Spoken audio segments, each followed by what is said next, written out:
Good morning. Barry Bryson here. Thank you for joining me for another 5 good minutes with the Word. We're continuing our study of the Ten Commandments today, and we're going to finish introducing the Ten Commandments and get into the text of the Ten Commandments next time. A couple of days ago, I mentioned that from Exodus chapter 31, verse 18, the Ten Commandments were placed within the Ark of the Covenant. And you may wonder whatever happened to the Ark of the Covenant. As you and I know, part of the law that was given after the Lord enumerated the Ten Commandments was to describe the Ark and its building, not the Ark, but the tabernacle and its building, and as well as the Ark and its building. The Ark was a box made out of acacia wood covered in gold. It had two cherubim on top of it, poles through which you could stick staves because no one was to touch it. Once it entered the holiest place in the tabernacle, the only person who had access to it at all was the high priest, and only on the Day of Atonement, only one day a year. So what happened to the two tablets of stone, which are actually the second set of tablets, we'll talk about that later, and the pot of manna and Aaron's rod? Well, we don't know, because the Ten Commandments disappear from the historical record once the Babylonians sacked the city of Jerusalem in 586 BC. And when the Persians allowed the Jews to return and give them back all the holy things they took, and we have that list, the Ark of the Covenant is not on that list. So one assumes it was not taken to Babylon. So that gives us two possibilities. One is it was destroyed, and the other is it was taken to Africa, along with the people at the end of the book of Jeremiah who flee to Africa.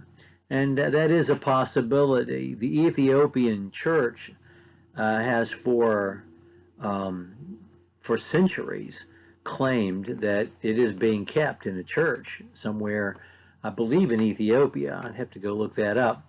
But it could have been carried to Africa. It is not, however, being kept in a warehouse somewhere in Langley, or Quantico. It isn't. That's not what has happened. And what Steven Spielberg said about the Ark of the Covenant, the one time the Jews took it into battle, they lost, and they lost the Ark itself. So that's just all ridiculousness. I want to talk today, as we finish our conversation about the Ten Commandments, about the numbering of the Ten Commandments, because there are different ways to number the commandments, different ways to arrive at 10. The Jews had a numbering system.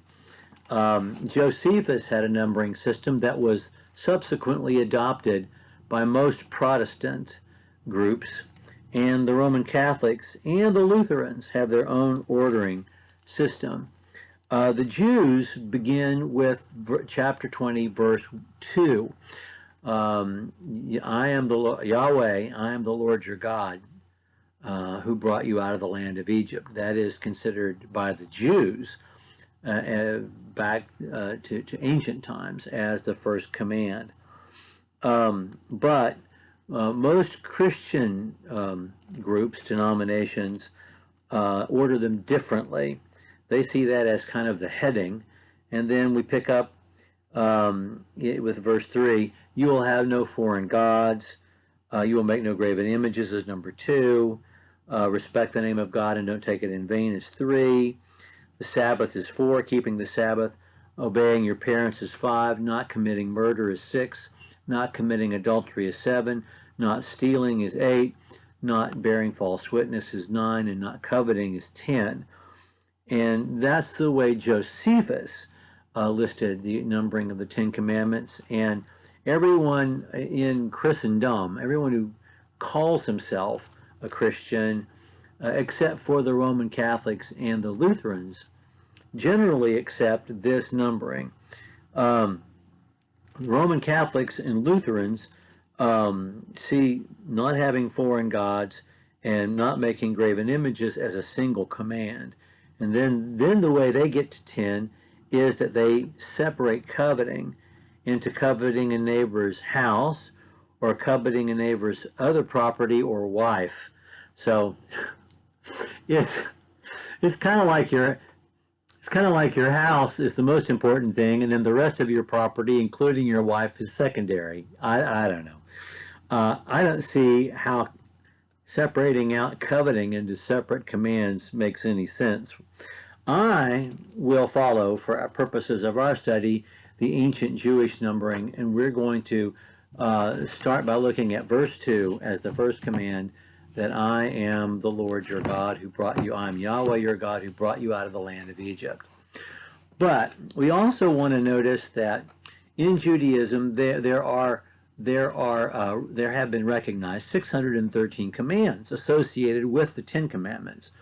The Ten Commandments being 10 of those 613. In other words, 603 in addition that elaborate on these 10 commands. And the Jews from ancient times understood that the 10 commands were categories that express God's sovereignty over certain categories of human behavior.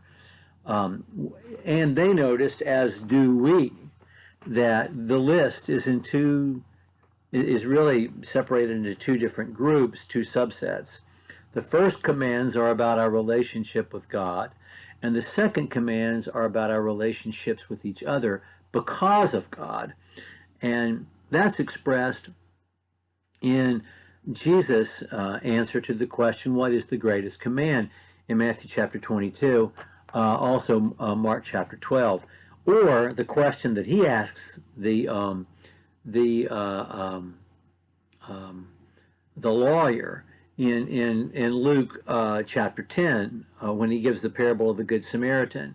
Jesus gives the same answer that the lawyer gives, which tells us it was an answer that was in circulation, something that people generally knew. Jesus is not coming up with this answer on his own, but is endorsing it. And it is that the two great commands are to love the Lord your God with all your heart, all your soul, all your strength, all your mind, from Deuteronomy chapter 6, which is the Shema. We'll be talking about that at the end of our study. And the second is like to it from Leviticus chapter 19. You will love your neighbor as yourself. That these two laws summed up the two sections of the Ten Commandments. Our relationship with God is expressed in loving the Lord our God with everything that we are. And our relationship with each other because of God is expressed with the command to love your neighbor as yourself, as if he is you. And Jesus endorses that summary. And I think you and I both understand that there's one word that ties those two commands together, and it's the word love, because God himself is love. 1 John chapter 4, verse 8. And so we can further clarify, reduce the commands of God to two words, that God and love, which are actually the same word, because God is love. Well, next time we're going to enter the text and talk about that first command. Thank you for joining me for another 5, which is nearly now 9, good minutes.